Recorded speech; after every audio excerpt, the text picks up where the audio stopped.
start video and then press more Yeah, I sent it. and then resume recording. I sent it to you. We can start. Yep. We're ready to start, Chair. Thank you. Ready. Yeah. Good evening and welcome to the Planning Commission for Santa Clara City, June 23rd, 2022. Call to order. Mark Hendrickson is not here. He said he would be here today, right? Yep.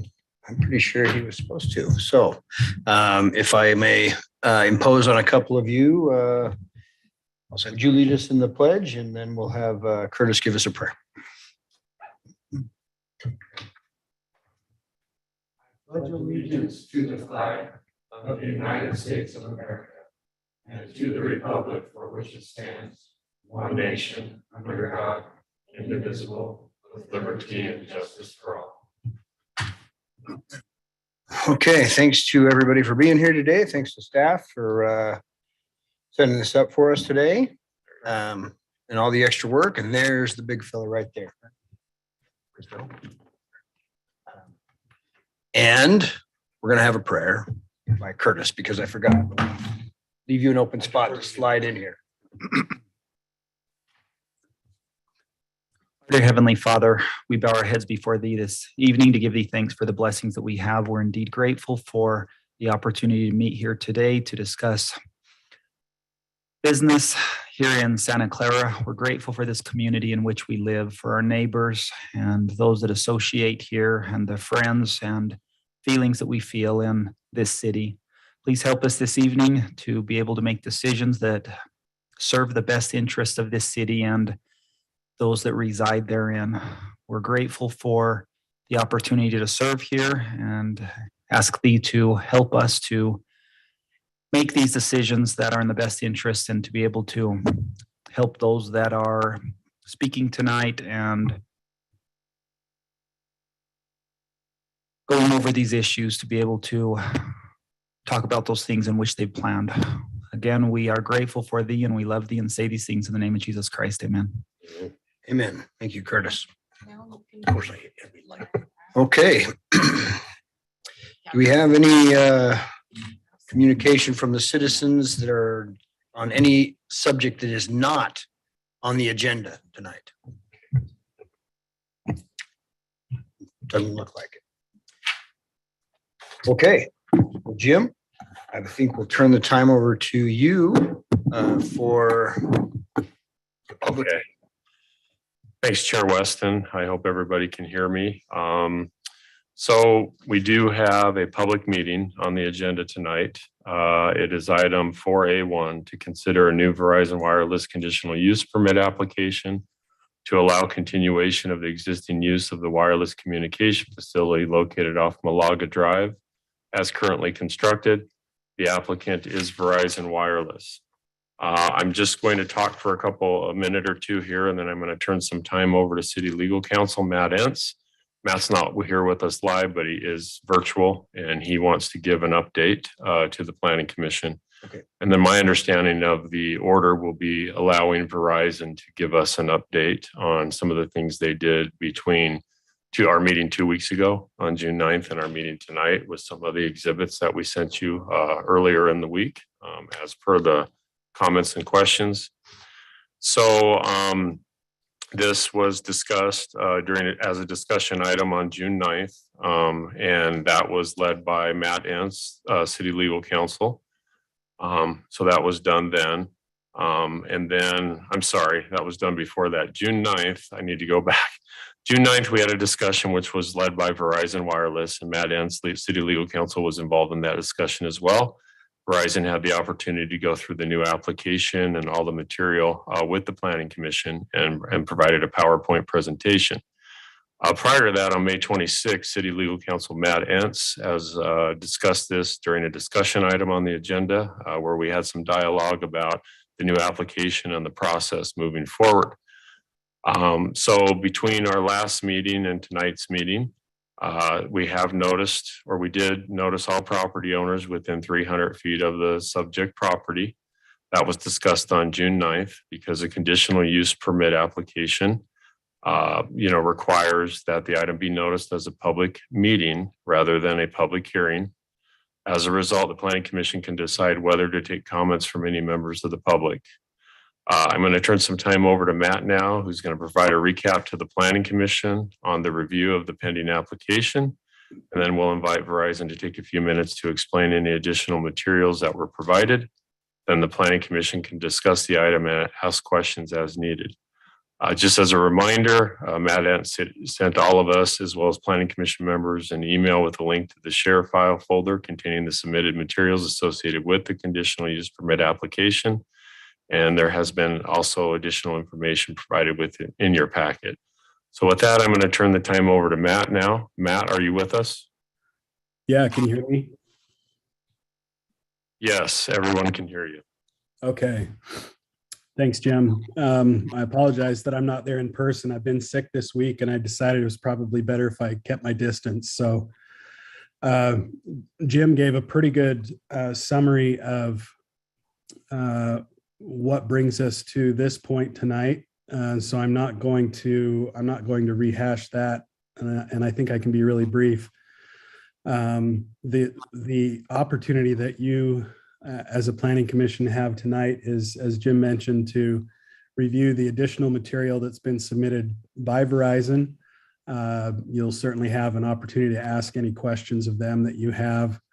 This is not a public hearing, but in the discretion of the planning commission, you have the right to take comments from the public if you'd like to, but it's not a legal requirement. So that's within your discretion. I'll just remind the commission and everyone there in attendance that the application for conditional use permit is not to expand the use of this facility. It's just to continue the existing use, and that use is currently continuing under a court order that allows Verizon to continue operating the facility while this application is pending. So that's about all I have. At the end of the item tonight, really the direction that we need from the Planning Commission is just whether the commission is ready at that point to move ahead to a final decision, which would take place at the next meeting of the Planning Commission, if the commissioners feel like they're ready to move on to that next step. That's all I have, unless there's questions for me.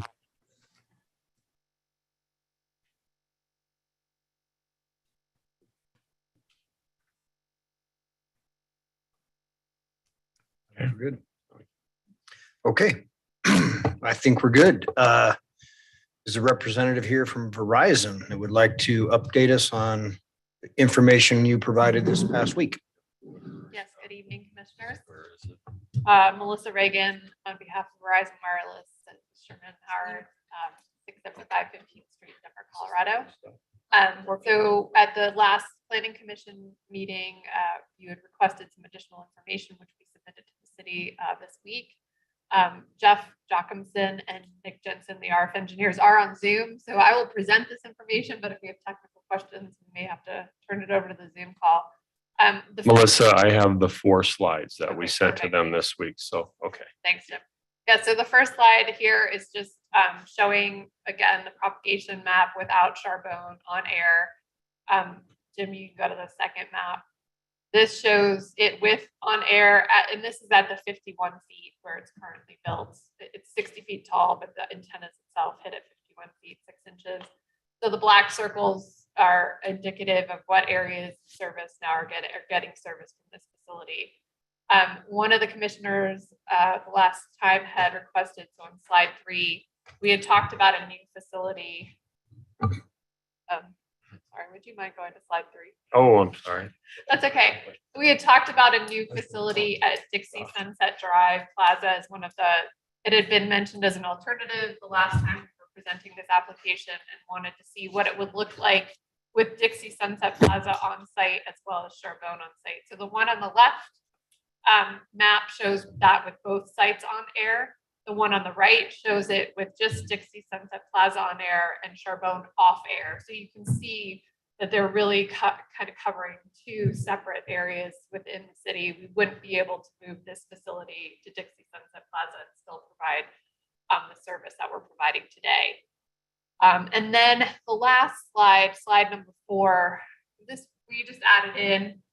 When we had Verizon originally submitted the application in 2016, they actually submitted for a 100-foot tower. And so the slide on the right, the picture on the right, shows what coverage would have been provided if Charbonne had been at 100 feet. And we talked about the dip last time in between, where they're on the left, you can see there's still red coverage because of the topography. So you can see what the difference is. We were willing to come down to 51 feet to address the aesthetic concerns and really kind of be right at the ridge line so it wouldn't be sticking up kind of very intrusively at 100 feet, but then that causes some gaps in coverage that we weren't able to fill in with the topography there. This is the additional maps that we've provided. I'm happy to answer any questions anyone might have, and then I just have a couple other data points to provide. Questions? I was just gonna say, those look good. Those are the kind of things I wanted to see, because I figured the assumptions were correct that even with the Dixie Sunset Plaza location, you'd still have holes without it, just to solidify the need of the tower. Just wanted to see that. So thank you. Great. And then the other 2 questions that were asked, we had a slide in the last presentation about the minutes per usage had gone up significantly. And one of the questions we said, in Santa Clara and then surrounding areas, the surrounding areas include just the sectors from the sites here on this, the little black names with the stars are the existing Verizon wireless facilities. And so we only took the sectors or from those facilities to determine the minutes of usage. So it wasn't like we were, pulling in this broad, expansive area.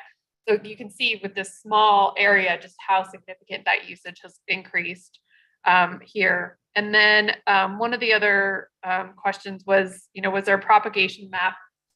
There were 2 different types of propagation maps. And one of the other ones kind of had the blue, teal, purple, and we had asked if we had a different one in that on those maps that showed the difference between what it was on air and what it was off air. And that was included in Exhibit C on page 16, just for reference. So happy to pull that up if you wanted to see it. But, any other questions? Thank you. Oh, sorry. I'm so sorry. Use your microphone. Is the Dixie Sunset, is it operating or it is not yet? It is not yet. No. It's in the pipeline of future sites. Estimated time frame on that one? Your guess is as good as ours, right?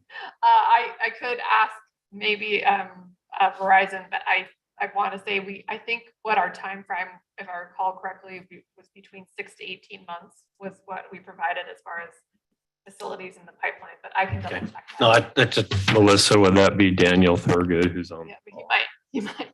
Dan, I don't know if you know the answer to that. that's sufficient. I mean, Okay. Okay. it's coming within the next couple of Yes, years. yes. That's all I, Yep. Okay. I think that's it. Great. Thank you. Thank you.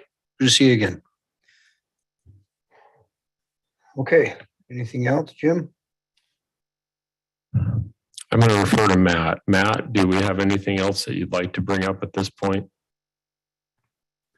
I don't have anything to add, so I'd just invite the Planning Commission if they have other questions or discussion on the application. Otherwise, we'd look for some direction as to how to proceed. Like I said, if the Planning Commission is ready to proceed forward, maybe the best thing would be to have a motion that we set this for a final decision at the Planning Commission's next meeting in July. That would give us some time to prepare some written findings and a decision that we can circulate in the meantime, so that when the Planning Commission does make its final decision, we can have that in writing. Okay. I think we're probably in a place to make a decision on making the final decision. Is that Right. what I'm saying? Yes. and All right. Chair Weston, our next planning commission meeting would be on July 14th. July Because 1st. no, July 14th. July 14th is our 14th, next okay. planning commission meeting. I apologize. We have a 5th week in June. And so our next meeting is July 14th. Okay. And so it could be put on.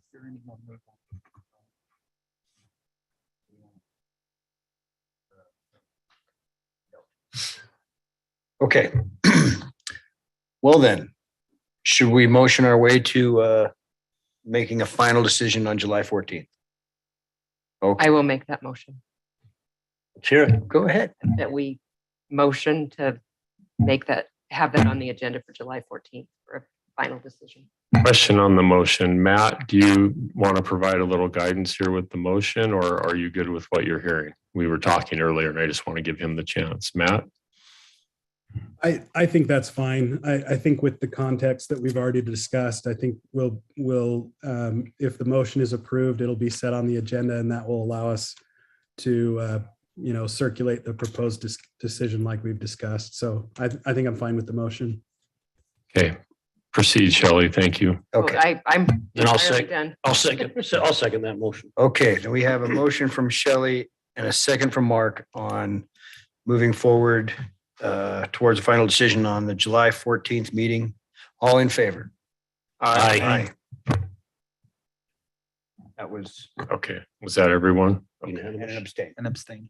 And we do have an opposed or you're abstaining? Okay, you're abstaining. Okay, Okay, all right, thank you. thank you. That's all for that particular item tonight. Okay.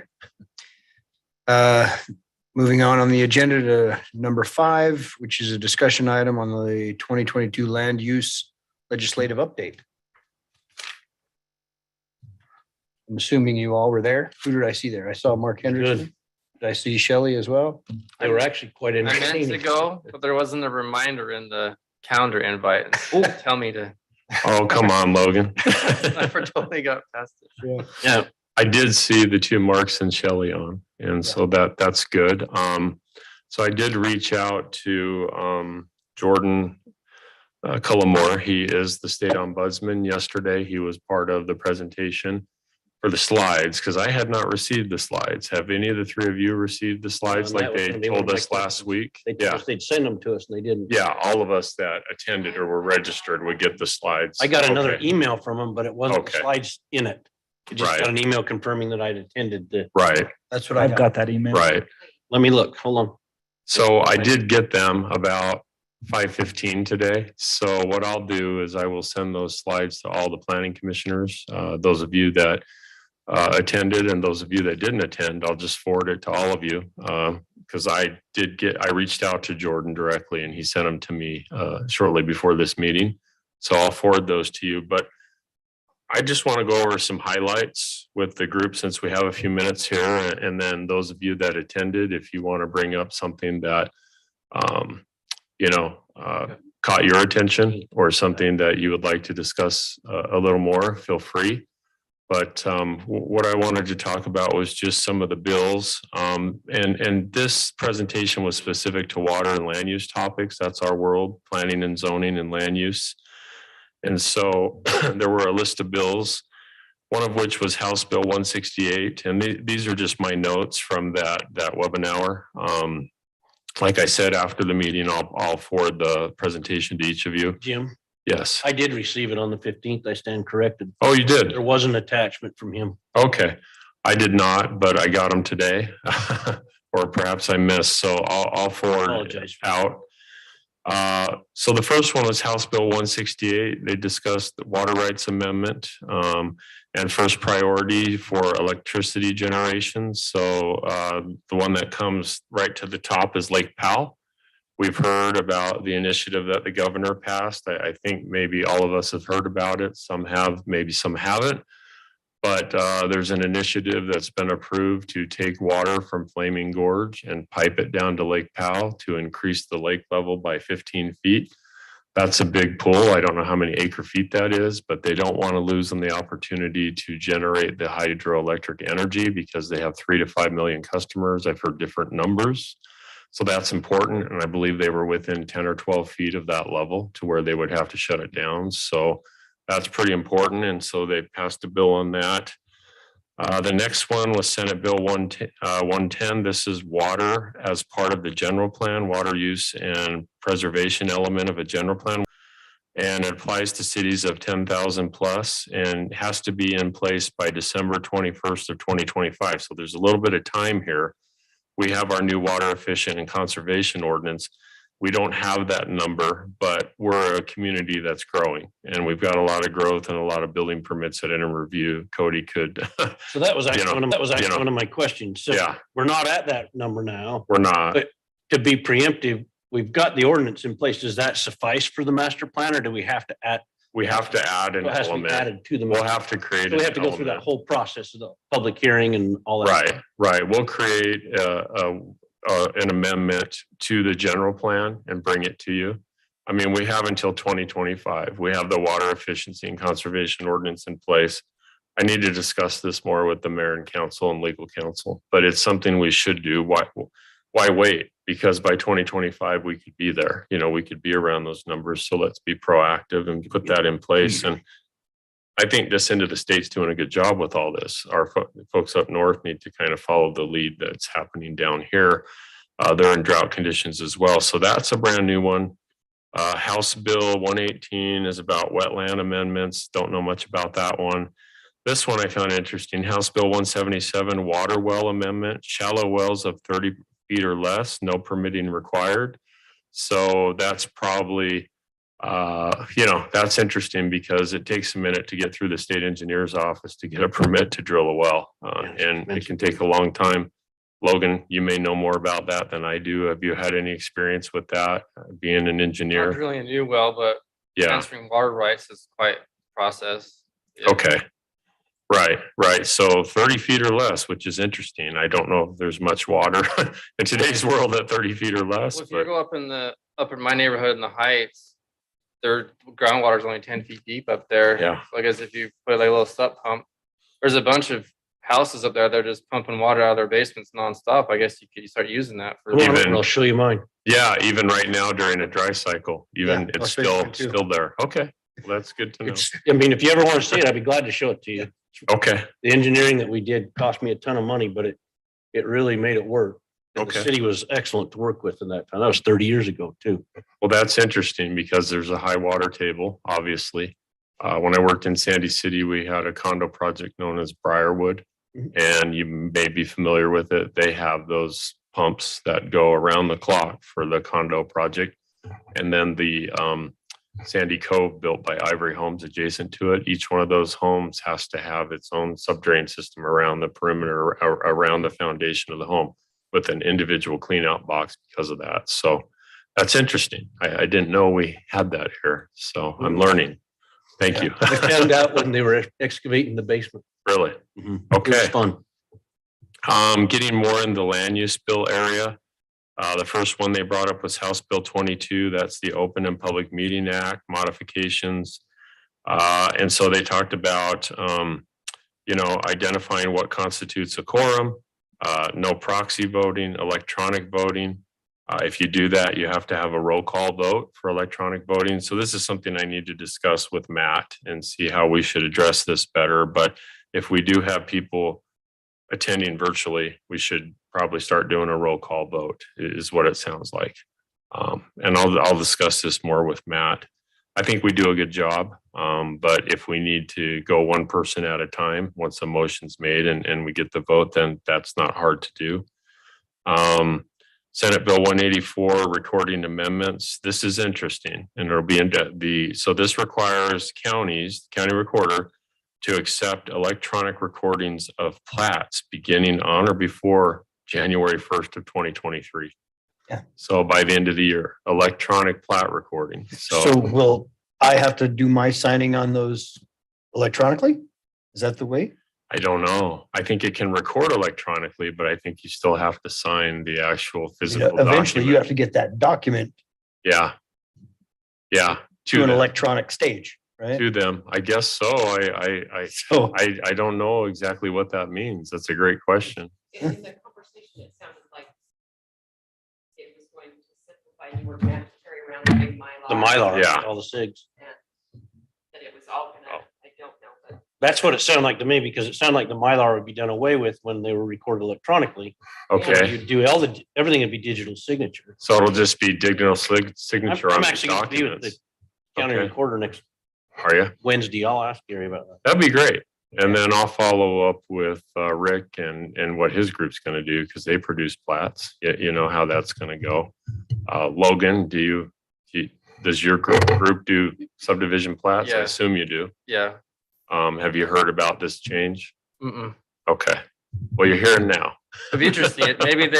Maybe he has to go in and log in somewhere. There's like 'cause they're starting to implement a lot more digital Yeah. plan sets throughout like St. George City and some other ones where Yeah. it's all digital. Yeah. And everybody gets a login and you go log in and then you would just click approve or something on it. So maybe it would be done that way. through Well, a everything's going that way a electronic. digital I mean, password system where they log okay, in with their thing and say it's okay. So right. You don't have to go to the bank anymore to get things. They'll do it all electronic. So why not do it here as well? It makes sense. So we'll see where that goes. More to come on this one, in the near The future. interesting thing to me would be how the owners do their dedication and stuff without signing it. Yeah. That's more than like the administrative side of it. So what about, that's a good point, owner's dedication and acknowledgement. So when the owners do that, those signatures have to be acknowledged. And some communities have the city recorder acknowledge the mayor's signature as well. So I'll have to look closer at that, Do they now? Okay. Sounds like the recorders might have some more training that hasn't been done yet. Yeah. So that's right, Shelley, you know that world. well, Thank you. no, Okay. So House Bill 303, that's LUDMA, that's the land use amendments to the Land Use Management Act. There were changes to annexation law, many changes. So again, I'll send you the presentation and you can look at that. Zoning text amendment. Now, they talked about that quite a bit because it requires a summary of the changes. We've been doing that. If we do a code amendment or a text amendment, we do the summary of changes in the notice itself or the posting of the property, like a rezoning. That's a rezoning or a PD amendment. We do post the property and there is a summary. But if we do a text amendment to the ordinance itself, we also include a summary of what that is. A lot of people have been doing that the last 5 years or so, because if you don't do that, a lot of people could show up or they don't understand what's being proposed. If you just put, chapter 17 code amendment, they have no idea what that is. You have to get down into the weeds a little bit and explain it to them. They talked about amendments to public improvements. I'm not exactly sure what that will include. Reference of a recorded plat. That could go back to the last one. Condominium Act changes. We don't do a whole lot of condominium plats. Most of our plats are PUD subdivisions and townhome type plats, not a lot of stacked units or condo plats, but there are some changes there. They talked about the moderate income housing plans. So the state has brought a new person on board to help all the communities with the moderate income housing plan. It used to be due every other year. Just last year, they changed it to a yearly reporting. So that used to be due in January of each year. They're going to move that up to, I think, mid-November of each year. The new person that's over the program is developing a template that's going to be sent out to all the cities sometime in August, is my understanding. But that was talked about again, because as we know, moderate income housing and housing affordability is a huge thing statewide. That's why they've put some mandates in place like IADUs, the internal accessory dwelling units being allowed in all residential zones as a permitted use. And then a detached ADU can be done as a conditional use or a permitted use. It depends on the municipality. But that was discussed. This one's interesting. House Bill 232, Utah Lake Authority. So we don't have to worry about that. There used to be a Utah Lake Commission and they had all kinds of crazy ideas, including a lake bridge in the late 2000s. And the cost of that was just astronomical. And then they were going to charge a toll for people to get back and forth across. So it was never built. So now there's some new type of stuff. We'll just say pie in the sky, probably. And then there's a House Bill 240, Utah Lake Amendments. I'm not sure what that is. And then here's another one, House Bill 462, Utah Housing Affordability. And this talks about the modern income housing plan changes, the review of the Utah League of Cities and Towns to implement this. It goes back to Senate Bill 34 from 2019, which put all this in place for communities. And this is the big push for communities up north or are large in population that have access to rail, either light rail or commuter rail. They have to do station area planning for cities that have public transit running through it. And they have to have a station area plan put in place. I didn't get the exact date, but they have to put that type of planning in place for moderate income housing to show that they're bringing some apartments or housing affordability to those areas, because people can walk to transportation rather than owning a car. And we know people love their cars, and it's hard to get people out of their vehicles. Most families have at least 2 cars. But there are some millennials that maybe they have 1 car between the 2 of them, and one uses transit and one drives. There could be some college students that don't have a car at all. So, you know, this station area planning is something unique. It's something new. All the communities that are interested in it have to work with UTA. And then they have a TLC program, which we're familiar, Transportation and Land Use Connection, where they fund money, maybe $50,000 here and there, where they hire a consultant and do a station area plan. So that's the thought. It's not something that we have to worry about at this point, but I just wanted to kind of let you know what I know. And then there was a couple more, House Bill 357, eminent domain amendments. That could be interesting. I don't think we've done that here in our city at this point. And then House Bill 409, recreation infrastructure amendments. Those were the ones I had written down and highlighted. It's highly likely I missed a few, but I'll be happy to grab the presentation and send it to everybody just to make sure you all get it. And then if you want to look through it and you have any comments, we could have further discussion at a later date. And then as we're proposing code amendments, we'll let you know, okay, because of this House bill we talked about, we're doing this. So you're each aware of what we're doing and why we're doing it. There is one thing that came up just yesterday. The mayor and Dustin Moritson and Brock attended a meeting with the Washington County Water Conservancy District regarding will serve letters. I guess that happened Tuesday evening.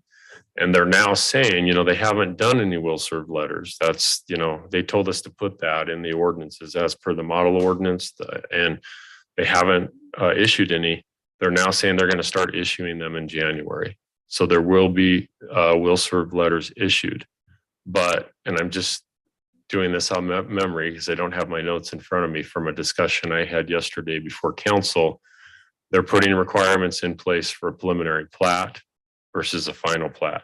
So if a developer comes in and he wants to take, he or she, they want to take down 50 lots and record a plat. Once that plat's recording, they're starting to pay a reservation fee, a monthly fee. So it would be in their best interest to get the plats recorded and get building permits going on those lots. So we might see smaller phases of 10 lots and 20 lots that they know they can take down and have homes under construction right now in the next few months or whatever, rather than the 50 lot and 100 lot subdivisions, because other communities like Hurricane say they have preliminary plat approval on 500 lot subdivisions, 1,000 lot subdivisions. Really, that's a concept plan. It's an overall concept plan approval.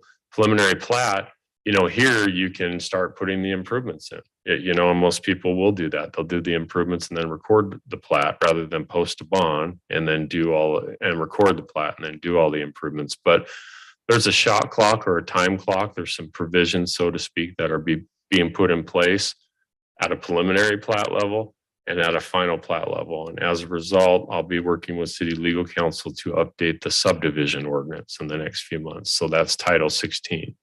We have to make changes that coincide with what the Water Conservancy District's directing us to do. This is happening, and they're putting some precautionary measures in place because there's only so much water. And, you know, if someone wants to go and take down a plat, they have to go and pay their fees. You know, they have to pay those impact fees or fees to the Conservancy District. So more to come on that. So I'm a little bit all over the place, but I'm giving you the general of what went down the discussion yesterday. So we'll be tasked to make amendments to the subdivision ordinance. We'll be working on it this summer and in the fall, and probably have something adopted by October, November, well before the January deadline. But that's something we were just tasked to do yesterday. So that'll be coming your way. Any questions on that? Logan, did you have a question? You just said something about a monthly, Yes. so like, once you get your preliminary plat, you have to pay a monthly reservation fee until you pull a building permit, or is it until you've recorded it?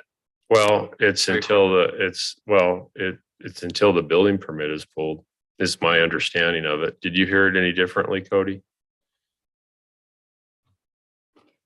Hello, my understanding is once you pay the Conservancy District the user's fee and they're able to write the note, then you pay the monthly user fee to the city, and that's indefinite. Oh, just like the water Bill, yes. water bill. Okay. But is that until a home is there and someone moves into the It home? continues thereafter. Okay. I mean, once Right. the home's built. But a builder's not going to want to hold on to that for months and months and years without selling it off to somebody. They're not going to want Yeah, to it pay just that fee. transfers it. It moves with the Yeah. property.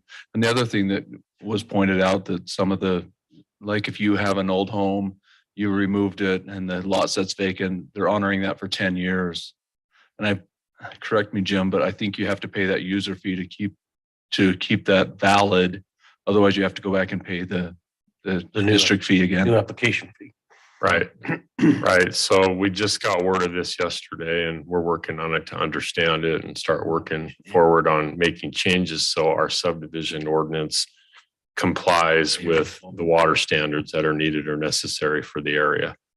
And so, you know, a builder may decide to plat 25 lots instead of 50 lots because he doesn't want to pay that monthly fee on all those lots for 2 or 3 years, the time it takes him to take down all those homes and transfer it to the new owner.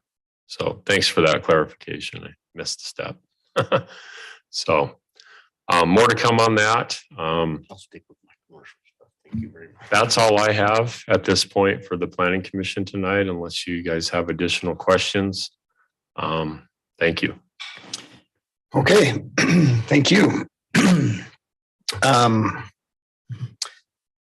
Moving on to number 6, we've got the approval of minutes for the June 9th meeting.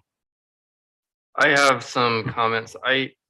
There was several things that said that I asked for clarification, and I don't think that was me. So I Okay. think some of them were. Well, they were I smart think some of them questions. were That's bit- why we they gave were- them to they- you. I know it makes me sound good, but I think some of them were actually like for Mr. Entz and maybe even Curtis. So these, I'm sorry, they're the minutes from our last meeting. Uh-huh. Let me find those. I- Probably very last in here.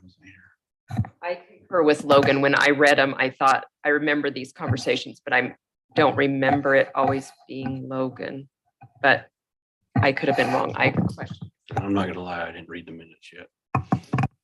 Logan, would you be willing to maybe send an email identifying each point where you think it's incorrect so we could update the minutes, or do you want to go through it right now?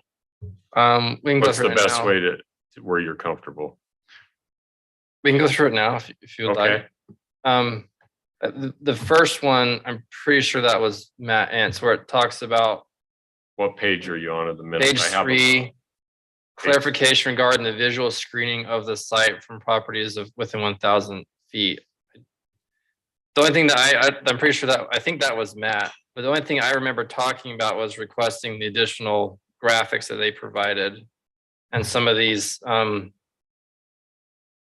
don't remember asking. Okay, so page 3, the last sentence is Matt Entz asked for clarification regarding the visual screening of the site from properties within 1,000 feet, you believe? I believe so, That's yeah. Matt. Yeah, he did. He wanted clarification on what visual screening meant. I remember that he was trying to Okay. drive, and then she expressed Okay. them. What's the next one, Logan? The next one is that someone says Commissioner Blake asked for clarification of why one of the slides shows there is an area to the east. Are you that on, receives- I'm sorry, are you on Page page Page, four top now? of page 4 now. Second paragraph? Yes, Okay, I believe that was Matt Ents as well, because that's where they were talking about the green up on the Black Ridge. And I'm pretty sure I didn't ask that question either. okay. But was that, sorry, that didn't have to do with the things she presented tonight when you, because I It- think you kind of talked about. It does have to do with that, but I believe that he asked that question about the green though up on the high plateau. Okay, I was specifically asking about the Dixie, the Sunset Plaza Tower and how that looked if it was turned on. Because they didn't provide that in that last one. That's why. No. That's why I was gonna ask you, that's why I asked you the question if that third slide was the one. Yeah, okay. So we can change that to Matt Ents for that paragraph. What's the next one, Logan?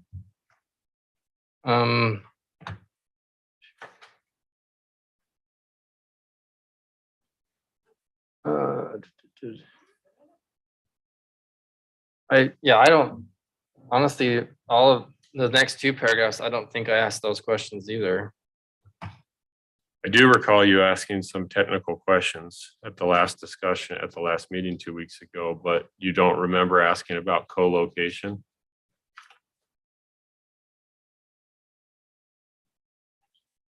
The 4th paragraph says Commissioner Blake asked about co-location, and then the 3rd paragraph says above it, Commissioner Blake asked if there were any alternative options if the city decides not to approve the permit. That was Matt too. I think all these were. That was Matt too, because I remember the fact that it was just, a co-location being, I remember it being identified that would be other service providers. And that I recall that was Matt that asked that. Okay, so the 3rd paragraph, And not James. the 3rd James paragraph. James did ask that question on the increased usage. Is the 3rd paragraph Matt Ents, and then the 4th paragraph about co-location also Matt? I think all those are Matt. Okay. And then what about the 5th paragraph? Okay, that just says a question was raised. That was me. About the Sunset Boulevard, Dixie Drive, that was me. That's where he asked for what was provided Yeah. on page 3. I might have to put you down here. A question was raised by Logan Blake. That'd be okay. great. Questions raised by Commissioner Blake. Yeah, Okay, yeah, I think the rest of it looked good. and then we had Commissioner Call and Commissioner, okay. So the rest of it's good. Are you willing to make a motion if staff makes those corrections Yeah, for the record? The minutes? Second. Okay. I've got a first from Logan and a second from Shelley. All in favor? Aye. Aye. And then I heard through the grapevine that Christella is leaving, Yes, and not just leaving right now, which she just did, but for real. yes. Tomorrow's her last day. Really? Oh, well, then she- She's leaving us to go work for Drake Howell at Coal West. Really? Yep. And Uh-huh. maybe Mark, did you know that? Mark, Yeah. Mr. Henry, oh, you're shaking your head. We tried to get her to stay, but I guess it's too good of an opportunity for her to pass. And she's been here 6 years and wants a new opportunity, a new she's been challenge. here 6 years. Yeah. Yeah. And so, I just lost my right hand man. And yeah, we you got too good of a deal to pass would that. we wanted her to stay, but in the end, she made the decision that was right for her. So Yeah. Well, we're crying on the inside. I know. Now applications are open. Can you email that to me? Sure. Don't want It's on our website. I don't know if that one's on there yet, is it? Yeah, asking for a friend, actually. Yeah, Okay. yeah. Well, I was going to recognize her and thank her for her service. Maybe she can still hear us on Zoom.